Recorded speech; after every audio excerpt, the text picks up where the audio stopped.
Vargas, ponente de la actividad del día de hoy sobre la viruela del mono.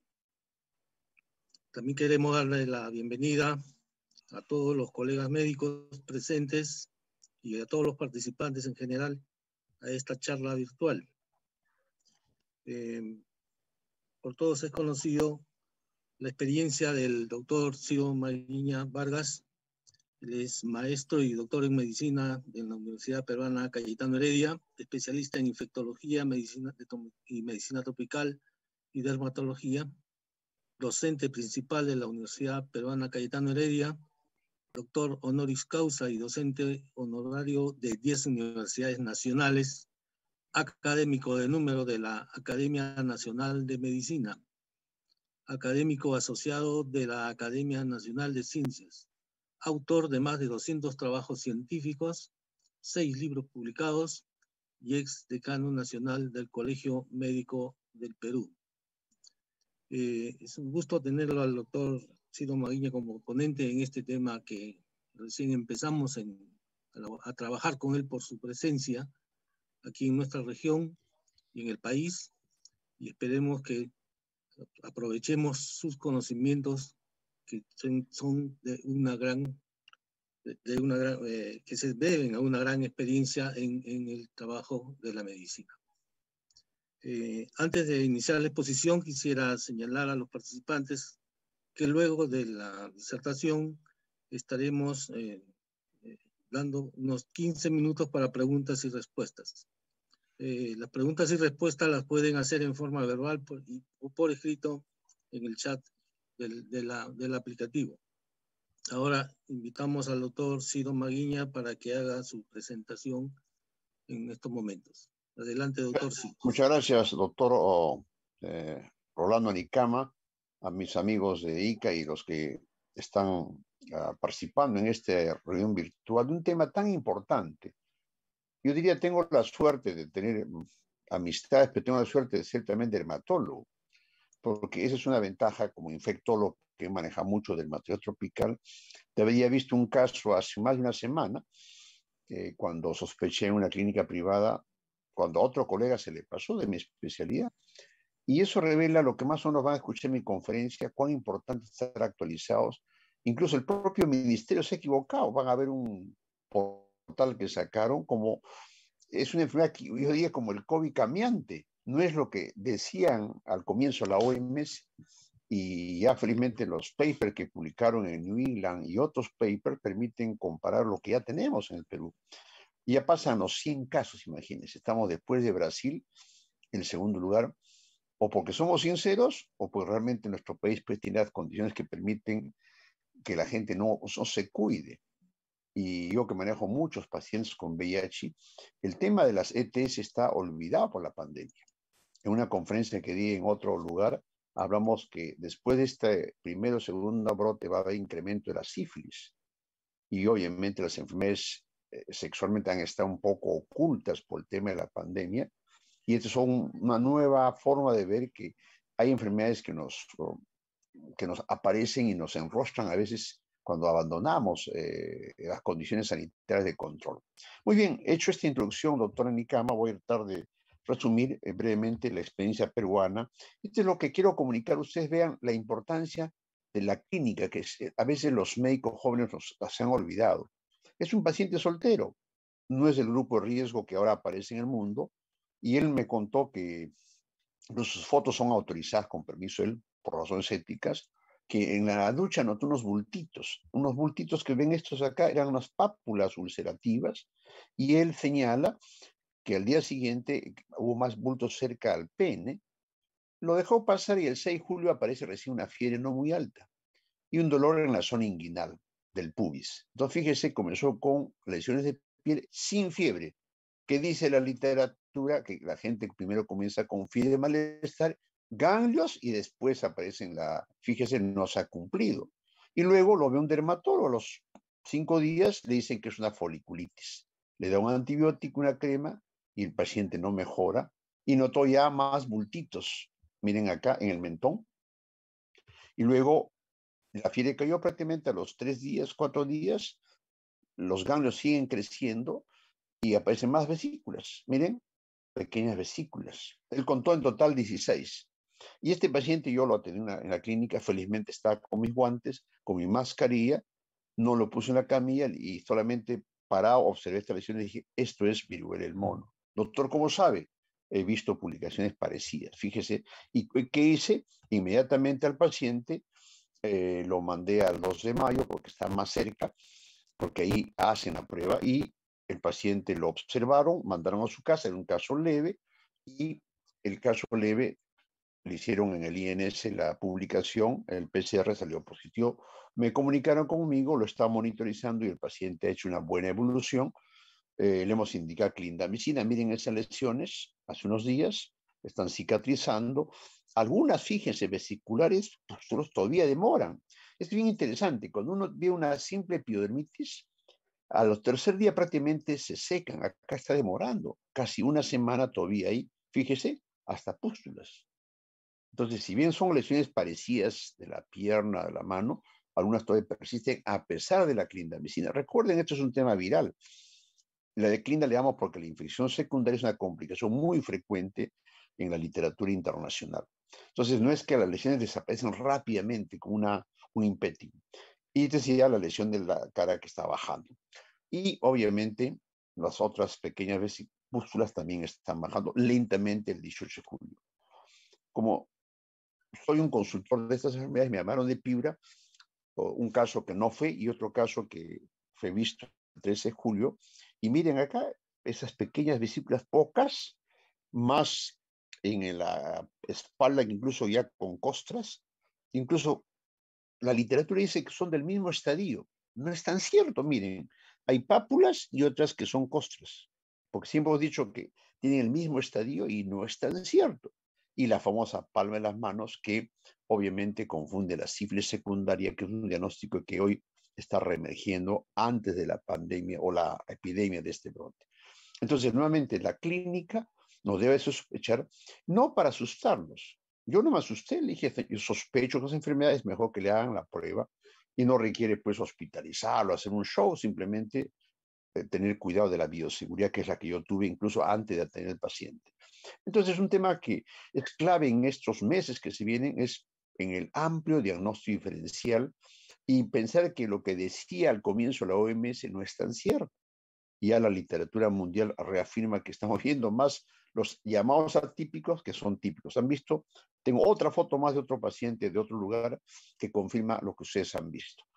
Y quiero recordar que la viruela, yo tengo una conferencia, la viruela, la clásica, fue la primera vacuna que se experimentó en el continente gracias a usar niños para mantener la viruela de las vacas, ¿no? Y esto recuerdo que los pacientes son niños que trajeron la viruela de España en barcos y lograron vacunar al Perú gracias a este experimento biológico que se hacía en 1700, 1800, ¿no?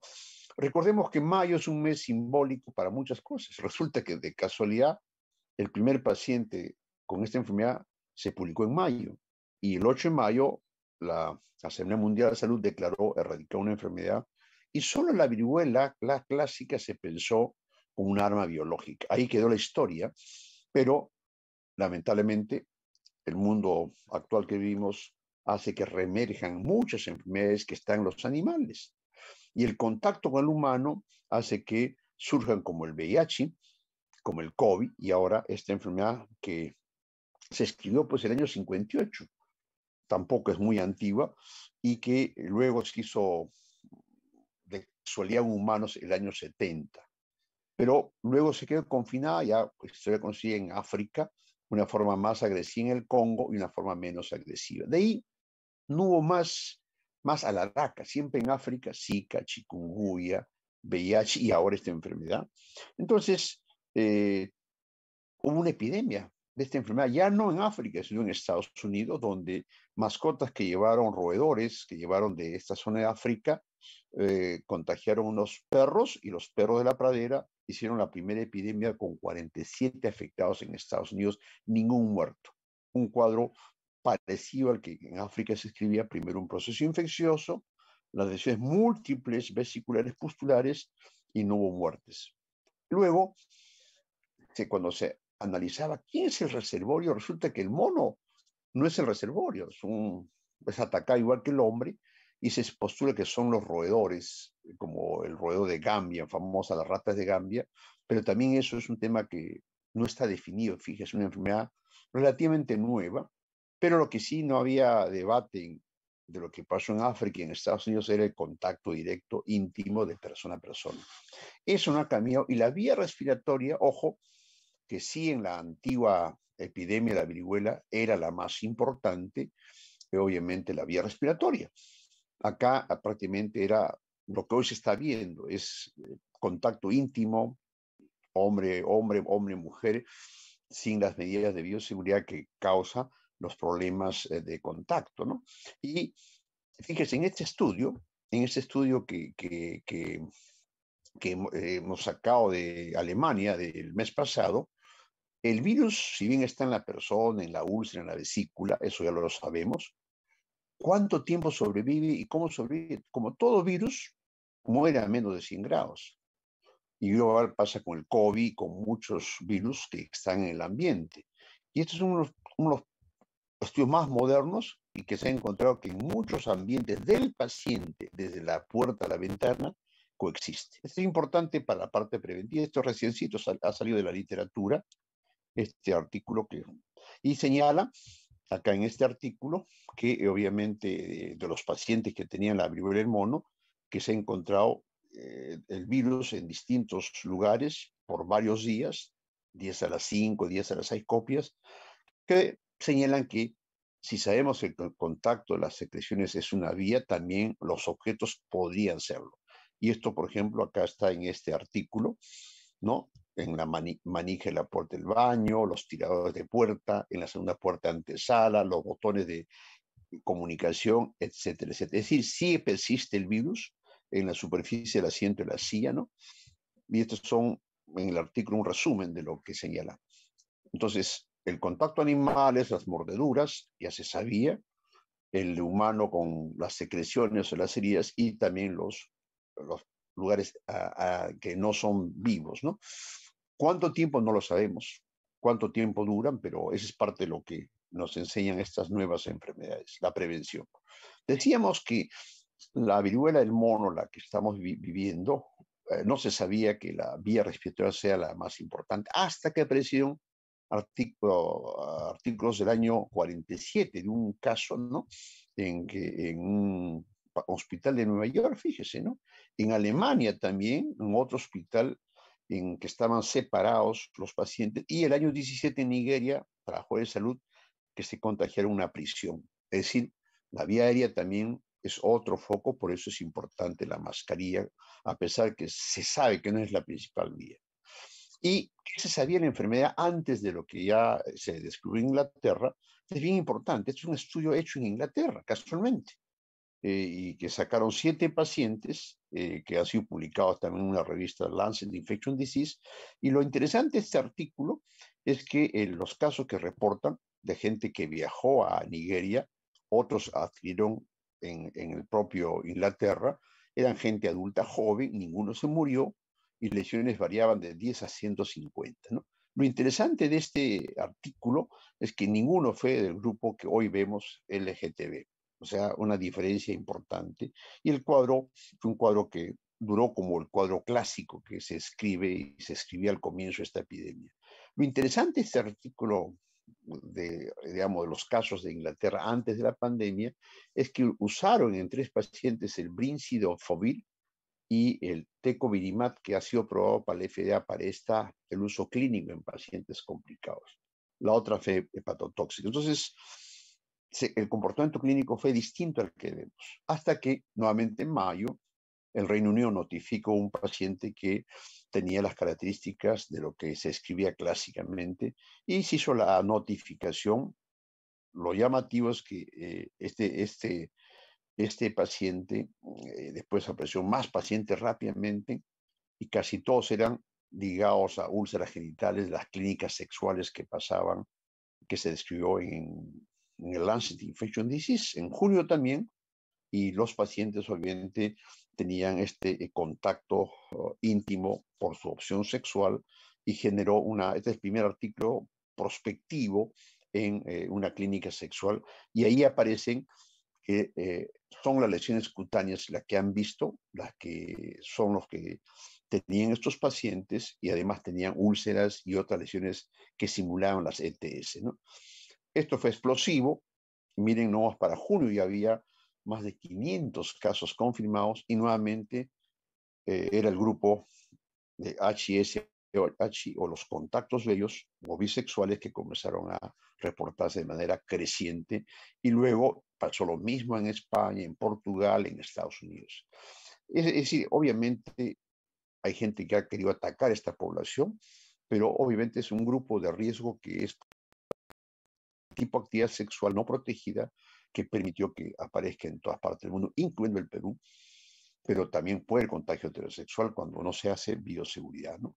Este es lo más interesante cuando uno es científico. Nosotros revisamos en el New England, en el volumen de junio, de un caso clínico, recuerdo los famosos casos clínicos de New England, y reportan gente que son HSH, que tenía proctitis, miren acá, úlceras, tenía úlceras con pus, parecía el anthrax, en la zona genital, y todos sospecharon VIH, sífilis, herpes, y miren, pápulas y vesículas no diseminadas, muy parecidas al paciente que les mostré, los dos pacientes de Perú, tanto en las palmas como en el cuerpo. No era pues un exantema y que ellos mostraron todas estas lesiones para llamar la atención, porque todos al comienzo pensaron que era una ETS. Y incluso la proctitis que tenía el paciente es lo que tienen muchos de estos pacientes que también fue positiva con el PCR. En ese mismo número, los portugueses hacen la foto médica, que cuando yo recuerdo esta foto, recuerden el primer paciente, mostraba muy parecidas esas úlceras así pustulares, igualito que tenía en el paciente en la clínica. Un rash en la zona perigenital o lesiones ulcerativas que hoy se está viendo en muchas partes y llamaron la atención en esta foto médica en Mingla, también la linfonomegalia dolorosa, parecido al paciente. Fíjese, rash, vesículas, úlceras. Y no era lo que se escribía primero fiebre, malestar, etcétera, como sacó la OMS, ¿no? La cosa ha continuado, ya pasan los 60 países, en julio el 7 era 58, y muchos de los países describían lo que se está siendo publicado. Esto hemos sacado de un colega epidemiólogo. Hoy día, para julio, para el 18 de julio, estaba España, lejos. España se desplazó a Alemania, a Inglaterra, Estados Unidos, Francia, Portugal, Canadá, Italia, etcétera, etcétera. Fíjese, y poco a poco en el mundo aparecieron, aparte de Europa, América, y de América está Canadá, Brasil, aparte de Estados Unidos, y Perú. Perú tenía 18, ahora tenemos más de 100, y los otros países, obviamente, esto va a crecer, simplemente así son las brotes, ¿no? Y definitivamente esto, tal como ven en Canadá, Estados Unidos, en Alemania, no hay control. Postulan los expertos que esto va a llegar a miles o cientos de miles y la idea es parar esto antes con las medidas de bioseguridad en los grupos que han empezado a diseminar, ¿no? Tampoco estamos en el COVID, pero esto es una cosa que la OMS está evaluando si declarar pandemia o no, ¿no? Inglaterra, que fue el foco inicial, sigue creciendo igual que en España, igual que en Portugal, ¿no? Y Francia también ha notificado lo mismo que los países de Europa, qué grupos son los afectados, ¿no? ¿Qué han dicho los expertos de la clínica? Un periodo de incubación que puede ser hasta 21 días. Y es bien importante cuando tengamos pacientes sospechosos con algunas lesiones que ustedes han visto al comienzo, pero obviamente los síntomas que se señalaban clásicamente, fiebre, malestar, dolor de espalda, sí se presentan.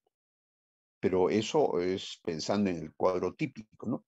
Pero sí lo que se ha visto tanto en el brote antiguo, el actual es que casi no hay síntomas respiratorios, salvo que el paciente tenga la cepa Omicron que está circulando de manera creciente, ¿no?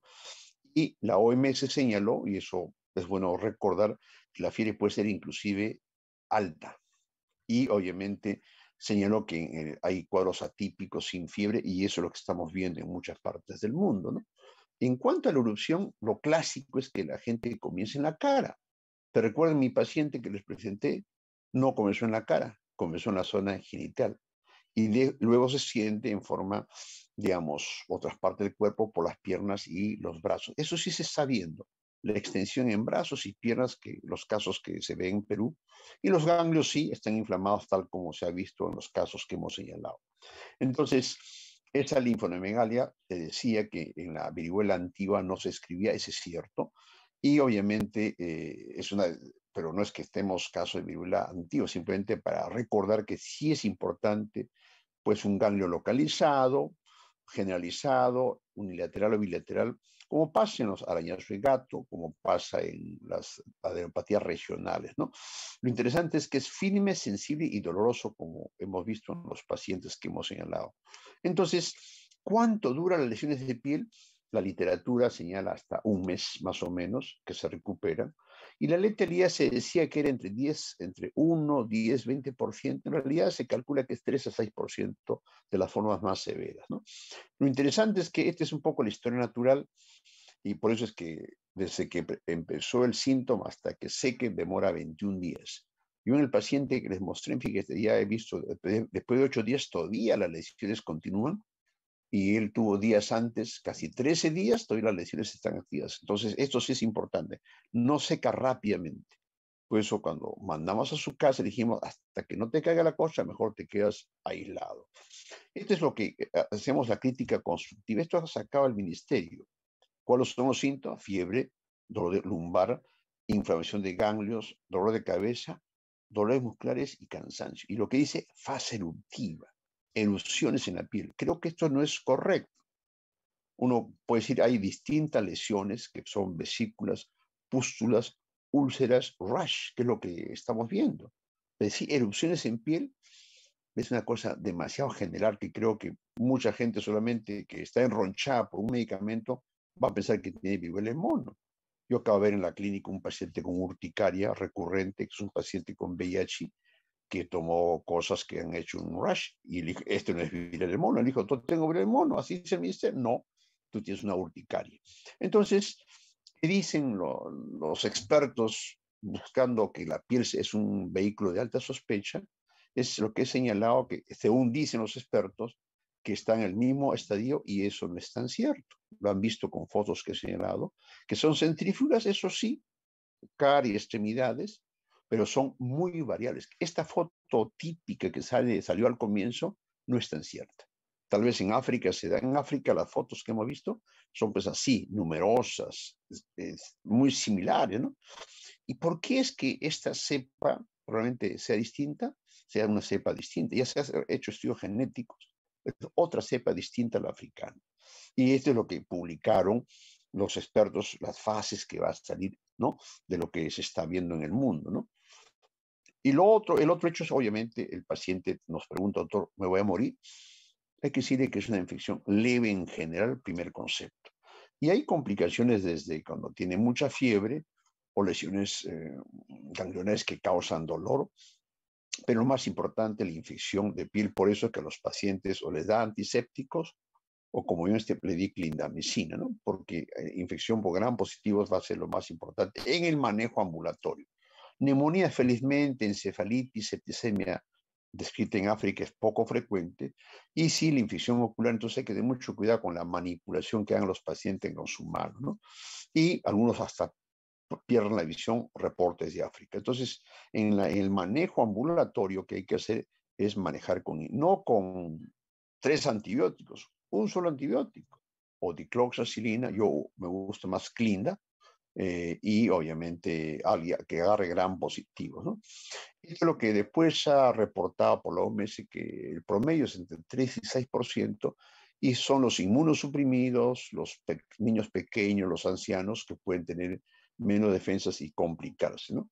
Y esta es la segunda parte de la conferencia, doctor Nicama, que creo es muy importante, porque esto no es un tema de los infectólogos, dermatólogos, sino es de todos. Y esto, en la medida que se extienda por toda la comunidad, hagamos la alta sospecha y recordemos todo lo que estamos señalando. Se ha dicho que sarampión, varicela, enfermedad manopié, el molusco, las vasculitis, la sífilis, la gonorrea, chancroide, clamidia, dengue, zika, chikungunya, VIH, histoplasma, criptococo, paracoco, impético, meningococo, sarna, urticaria, etc. Es decir, la lista es enorme. Entonces, pero de esas hay que sospechar algunas que son muy comunes, la varicela, la sífilis, por ejemplo, el dengue. En Ica hay dengue, avíos chikungunya, la sarna, no la sarna clásica, no la sarna que yo veo en la consulta por ácaro de vía libre, y las urticarias que se ven mucho en la práctica, y otras enfermedades también antiguas como la lepra o la verruga peruana que pueden confundir a alguien que no sea erudito. Yo voy a recoger esta segunda parte, miren, esto que vamos a describir. Se ha escrito también un tema nuevo, que hay gente asintomático portando el virus en este estudio de Bélgica, en pacientes que no eran motivo de monkeypox. Le hicieron en la zona anal, encontró 3 casos positivos de 224 de hombres asintomáticos que iban a clínicas de ETS en la prevención, lo que revela que también es otra forma de contagio, la vía sexual, y también hay gente que hace lesiones sin molestias clínicas. Y esto fue lo que se hizo. Y un tan interesante este estudio de Bélgica, que una vez que hicieron positivo a estos hombres que tenían en el ano, los siguieron con el PCR y fíjese, a los 37 días dejó de aparecer. Pues el virus duraba casi un mes en la zona genital y después ya por lo tanto no persistía. Es bien importante porque recuerden, el Zika en el semen puede quedar hasta 6 meses. Eso también se está investigando. ¿Cuánto tiempo queda en la zona genital el virus? Solamente para recordar una enfermedad que siempre vemos los pediatras, los infectólogos, dermatólogos, es la varicela, ¿no? Que son muy superficiales, distintos estadios, y la lesión más en cabeza y tronca, siempre han visto muchos niños, y la diferencia es que no hay lesión en las manos, y siempre un cuadro mucho más leve con lo que está escrito, ¿no? Esta enfermedad que se ha visto en varios lugares del Perú, la enfermedad mano-pie en niños pequeños, que da otro tipo de complicaciones, que son de distinta forma, no son las clásicas vesículas purulentas que hemos visto, y obviamente las lesiones incluso abarcan distintas áreas y podían confundir la palma y los pies, como en este caso, podrían confundir, por eso es importante, pero son niños. Hoy casi todos los cuadros que vemos son de adultos, jóvenes han visto. O sea, niños no se está escribiendo, se escribió en África, pero acá no se está viendo. El impétigo ampollar que está en niños podría confundir, pero hay lesiones amarillentas, las costras. Entonces también hay que tenerlo en cuenta. Miren, esto es un dato interesante, el meningococo. Sin meningitis puede también dar pápulas. Entonces, una sospecha de lesiones papulares sin meningitis podría ser también. El anthrax, que también en ICA alguna vez se ha descrito, miren, lesiones pustulares. Obviamente la escara negra, eso sí descarta esta enfermedad, pero podría empezar al comienzo un anthrax que también da estas pústulas, pero son lesiones pequeñas, no tienen la diseminación que tiene esta nueva enfermedad, o formas de vasculitis severas con meningococcemia.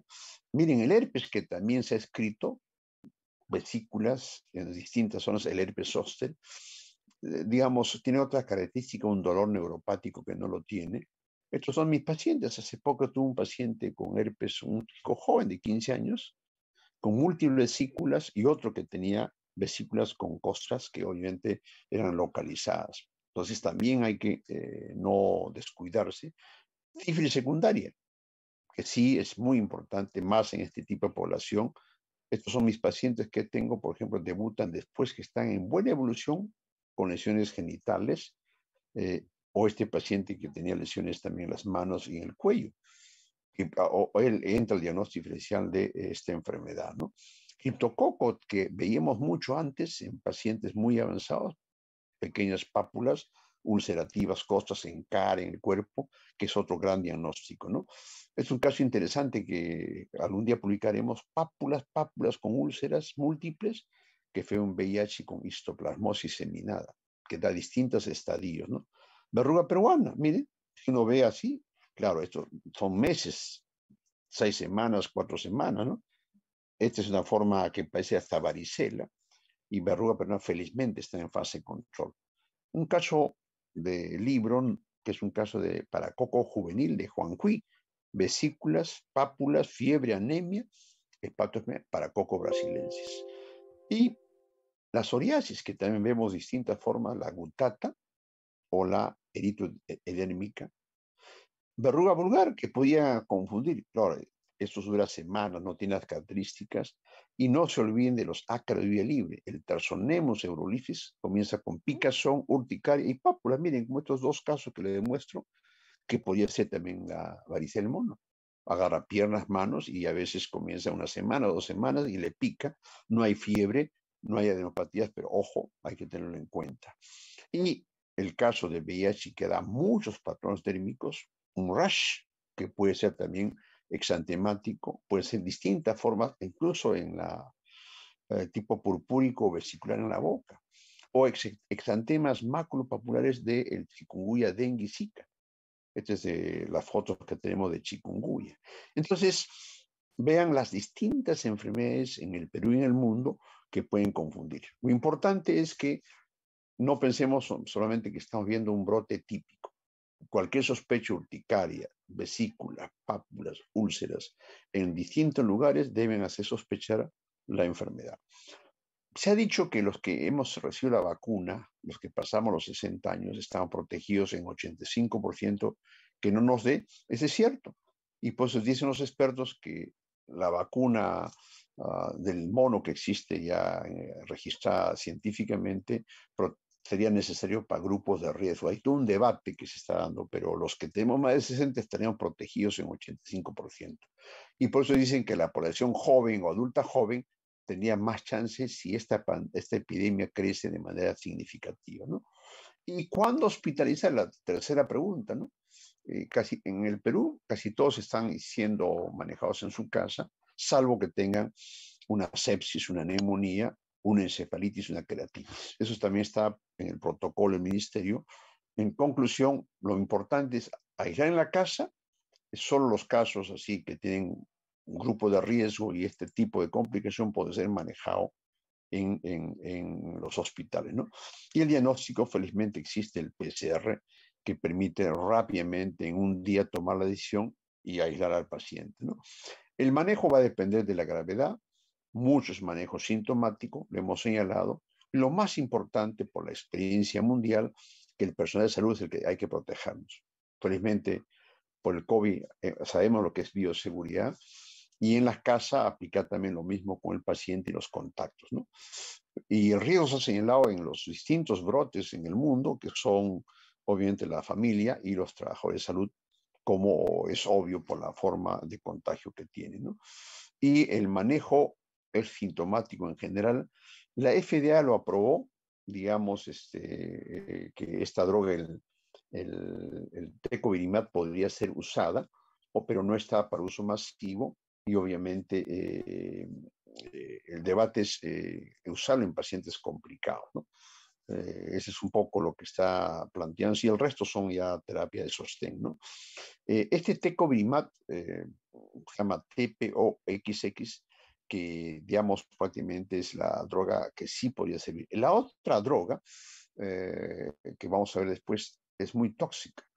Y en el manejo de pacientes complicados también se emplea la inmunoglobulina, también un tema en debate, ¿no? El brincidofovir, si bien baja la carga viral, es muy tóxica, por eso es que no se está recomendando su uso todavía. Y el tecovirimat sí, aparentemente es mucho más segura. Pero esto todavía no es de uso ni masivo ni uso ahorita generalizado, ¿no? Inclusive este brincidofovir es muy tóxico, por eso se maneja con mucho cuidado en los países donde hay, ¿no? En cuanto a la vacuna, ya se sabía desde el 19 que la cepa cara en 2 dosis era importante, y luego esta tiene varios nombres hoy día, se llama el Inmabune, el Invanex y el Genius. En Genius ya lo aprobó incluso la FDA para el manejo tanto de la viruela humana como la del mono, y ahora el gran debate es en qué personas usar en la parte de prevención secundaria.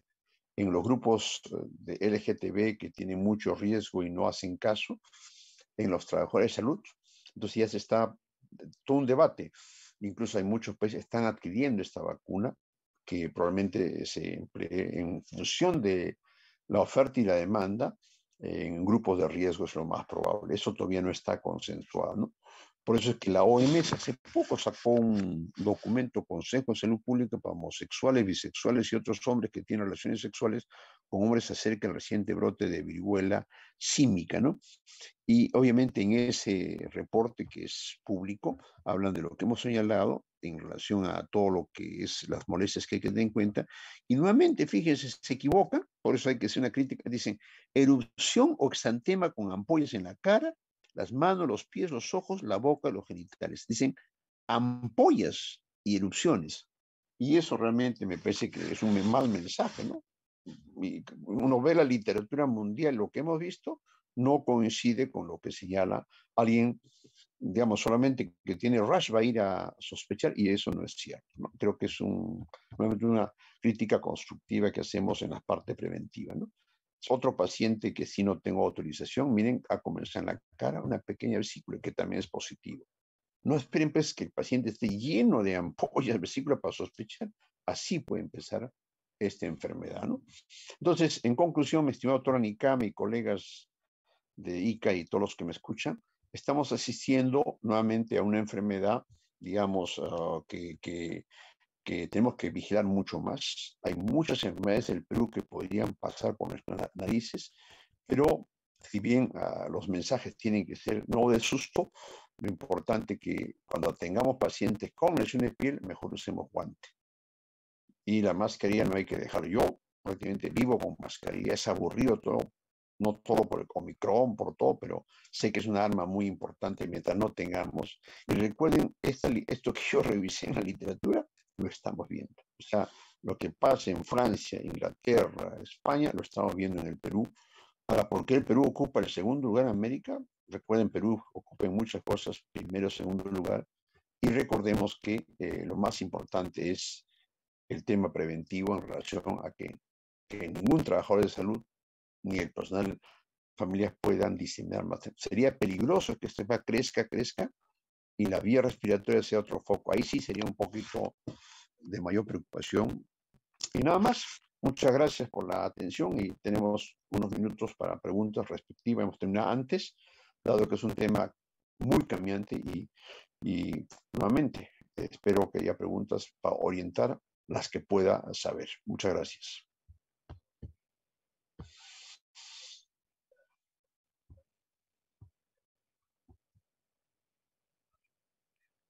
Hay 92 participantes, me alegro que es un buen número de colegas o gente interesada.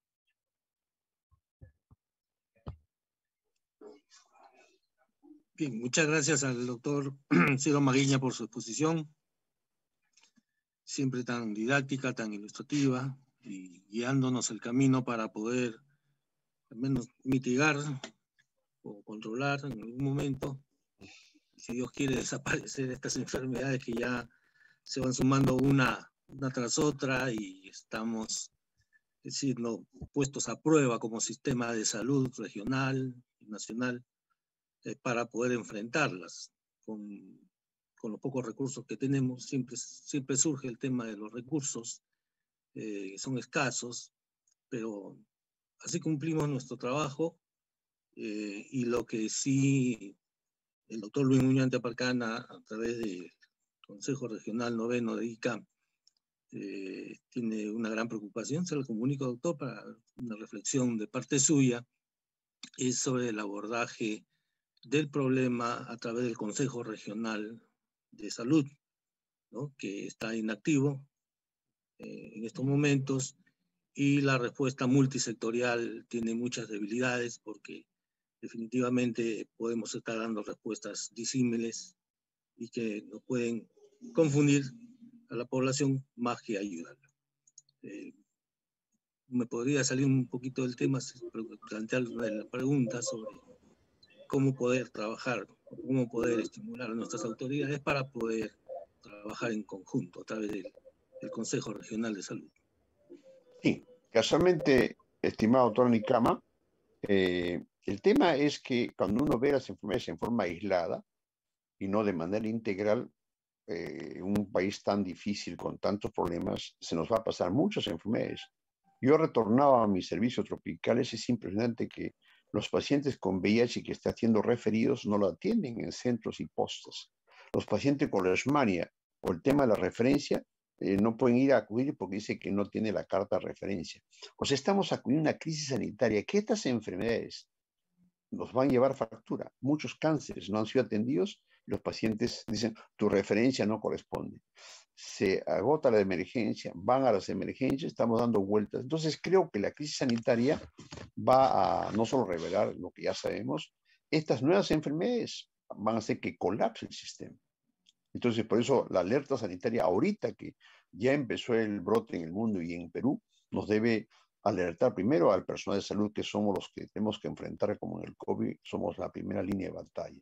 Pero las autoridades digamos, que son educadores, los profesores, los que trabajan en otros ámbitos, tienen que colaborar. Por ejemplo, una cosa que he recomendado en la clínica donde trabajo, no había ningún afiche. Solo he dicho, paciente con sospecha, vaya a emergencia. ¿Qué acaso estos pacientes van a ir a emergencia por una lesión en piel? Vayan a un consultorio, una posta. Entonces, saquemos afiches ya con fotos que se autoricen. Digo, usted tiene estas lesiones, vaya a tal lugar para que le hagan la prueba. O sea, la parte preventiva es muy importante ahora que esté empezando. Imagínense que pase de acá un mes más, 2 meses, tengamos 10,000 o 20,000 casos, ya no va el PCR. El PCR es una prueba cara, como pasó en el COVID. ¿Cómo vamos a hacer? Entonces, fíjese lo que puede pasar si ahorita no logramos controlar los grupos de riesgo, que los hay en todo lugar, trabajar con ellos para que esto no explote y no tengamos miles de casos que ya no sean manejables por un sistema tan malo, tan pésimo que tenemos en todo el Perú.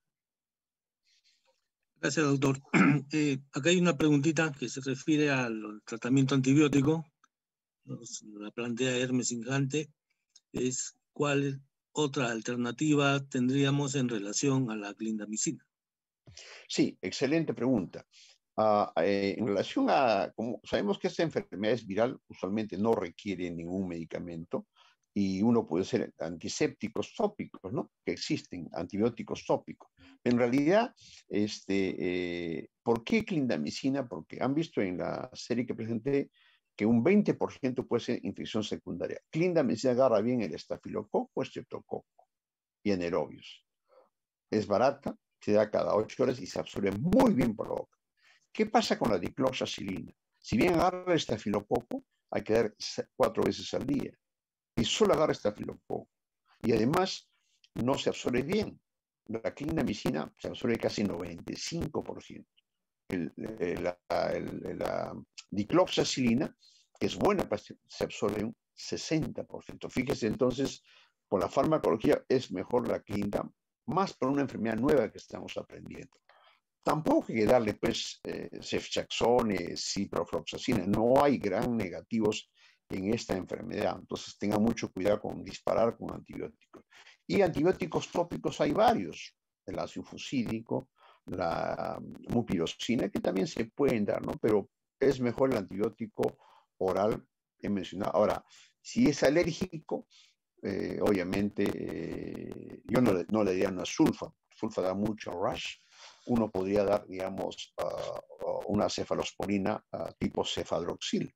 El cefadroxil también es bueno, es barato, 500 mañana y noche en adultos por 7 días. O sea, cefadroxil sería otra alternativa, digamos, la doxiciclina, que agarra bien la CTS, es un antibiótico que en este caso sí también agarra el estafilococo, lo usamos mucho en los acné, pero es más gastrolesiva. Yo no daría minociclina ni doxi por el tema del estómago, son muy gastrolesivos. Yo me quedaría con esos antibióticos y obviamente si un paciente ya hace un cuadro mucho más severo, o oxacilina endovenosa o clinda endovenosa, que serían antibióticos para el manejo ya unos días en la vena. Pero no dar quinolonas, no dar sulfas en este momento porque no hay evidencia y no es la infección gran negativa la más importante. Hay una pregunta que me ha hecho de las cercos, doctor. ¿Qué hacer? Mira, es un tema interesante los cercos epidemiológicos. Los cercos es aislar a la persona y sus contactos como se hizo en Lima de histeria. Pero los cercos obviamente fracasan en muchos lugares cuando hay las condiciones sanitarias. Y hoy día cercos en las casas sí se pueden hacer. Tampoco es una enfermedad súper contagiosa, no requerimos parar la cuadra, parar toda la ciudad, no, porque un cerco obliga a parar cuadras o distritos, ¿no? Yo creo que hacer en comunidades sí, digamos, que están muy concentradas tal vez, pero creo que hacer como estrategia el cerco es poco práctica por las condiciones que tenemos en nuestro país. Doctor, acá hay otras preguntas que nos están planteando, a ver si podemos tener una solución, porque señala en qué hospitales se están realizando las pruebas diagnósticas. Sí, en los hospitales de Lima y de las regiones, los grandes hospitales tipo Cayetano, Loaiza, 2 de Mayo, Santa Rosa, etcétera, se están haciendo a nivel de los hospitales del Estado y del Seguro Social. En las clínicas no se están haciendo. Bueno, Ica es cerca, Ica está a 5 horas de Lima. Si alguien puede ir a cualquiera de los hospitales grandes, se está haciendo y vaya en emergencia, hay módulos de atención para que el paciente con lesión sospechosa se le toma la muestra y según la gravedad se le manda a su casa o se queda hospitalizado. Entonces yo diría a todos los hospitales en el caso de Lima, se tiene montado la prueba y lo hace solamente el INS. Perfecto. Bien, doctor. Otra pregunta de Manuel Vega. ¿Cuál sería la proyección que usted plantearía para el Perú en cuanto a este problema de la viruela del mono? Yo creo que siendo conservador, esto va a crecer de manera, digamos, exponencial porque, recuerden, hemos tenido abandonados los programas. O sea, los programas de control de ETS, donde ahorita son los focos, están abandonados. El VIH, la sífilis, etc. Entonces, mi impresión es que si no hacemos en estos grupos de riesgo, que son los que hoy diseminan en el mundo y en el Perú, vamos a tener miles de casos en las próximas semanas. Ya no lo siente ahora. Entonces creo que hay que focalizar, en mi opinión, trabajar con esos grupos que permitan un poquito controlarlo, porque no está pues en los niños, no está en los colegios, no está porque felizmente el comportamiento es focalizado y esta población obviamente va a tener amigos, amistades. Ahora que hay más fiestas, hay 28 de julio, la gente viaja, podría en estas condiciones de reuniones, cuando estos grupos cerrados, diseminar en miles de pacientes. Pero mi impresión es que no va a afectar a otros grupos porque no es la vía respiratoria, no es una infección como el COVID. Eso es un poco mi impresión. Ahora, calcular la cantidad, van a ser 10.000, 20.000, 30.000, es difícil. Habría que hacer modelos matemáticos en base a lo que se está recién. Yo creo que de acá a unas semanas la OGE va a tener una proyección, los 3 escenarios, el leve, moderado y severo, ¿no?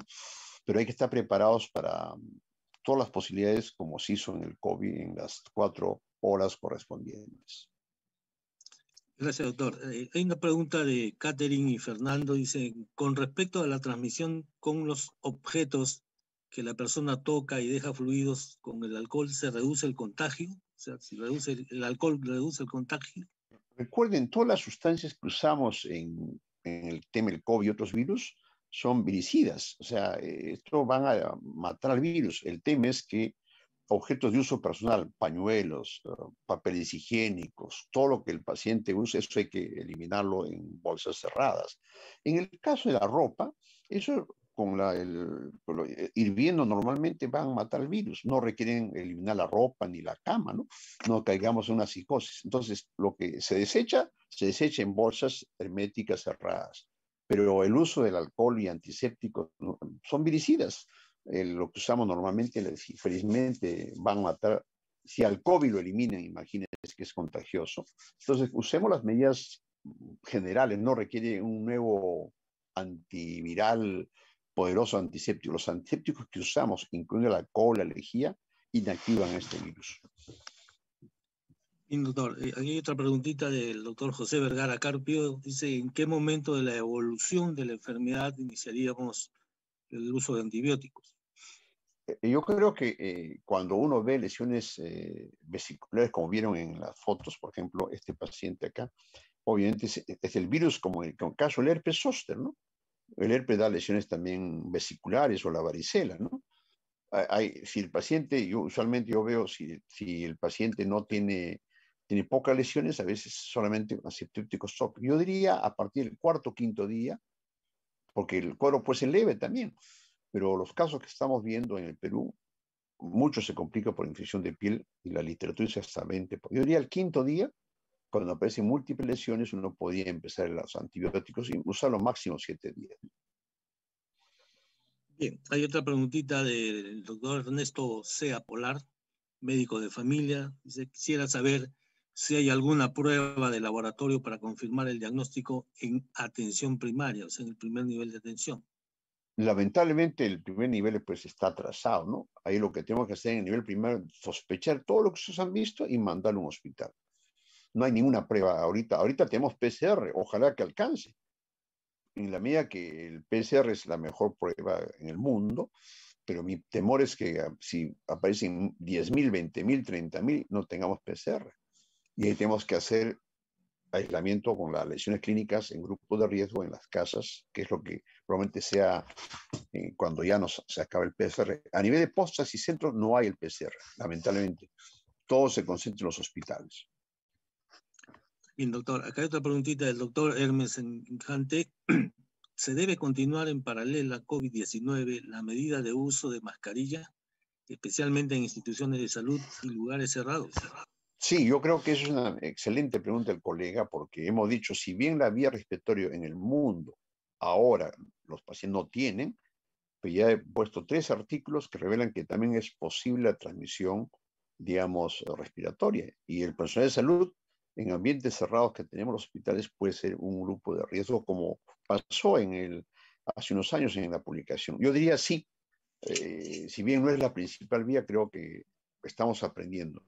Sin hacer psicosis, creo que en los que manipulan pacientes, yo en el consultorio que trabajo, yo estoy con mi mascarilla, mis guantes, en este momento guantes porque no quiero contagiarme hasta que esté seguro que el paciente no tenga ninguna lesión. Bien, doctor. Otra preguntita de Juliana Cabrera es, ¿cuántos días de descanso médico se debe otorgar en promedio al paciente? Estamos viendo que en la historia natural de la enfermedad, desde que comienza la fiebre hasta que cae la costa, más o menos es 21 días.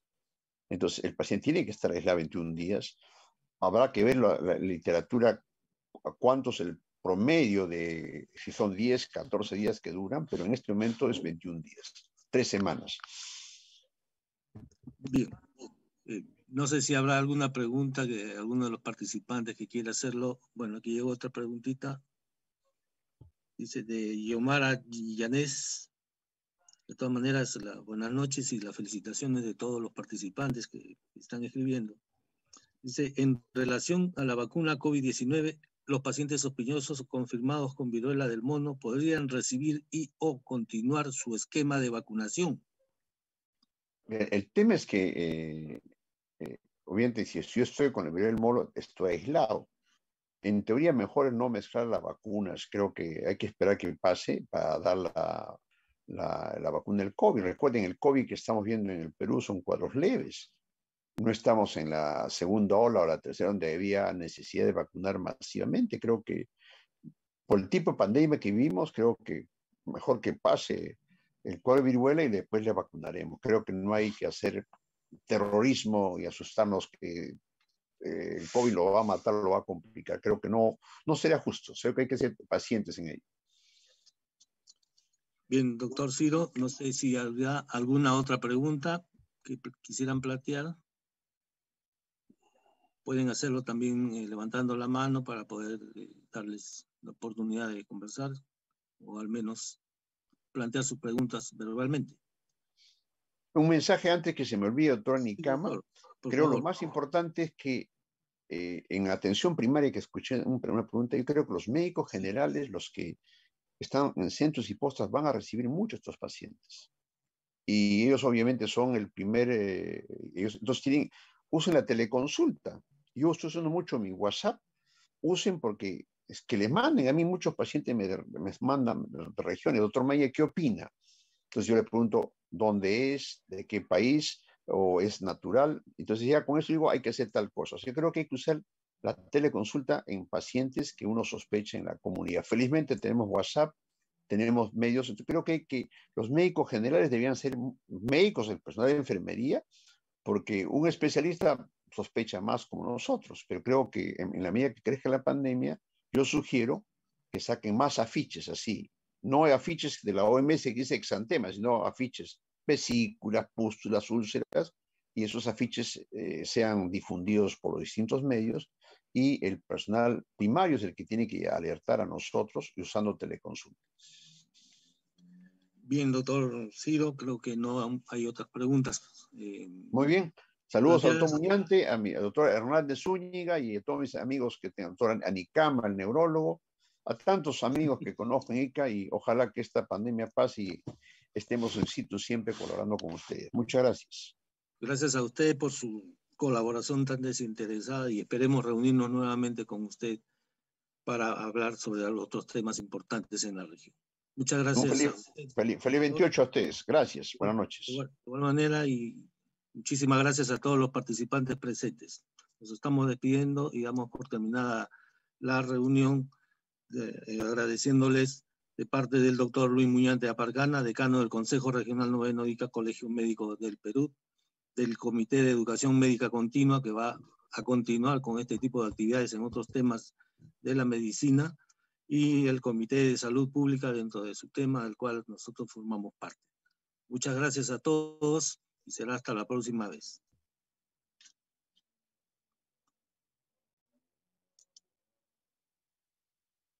Recording stopped.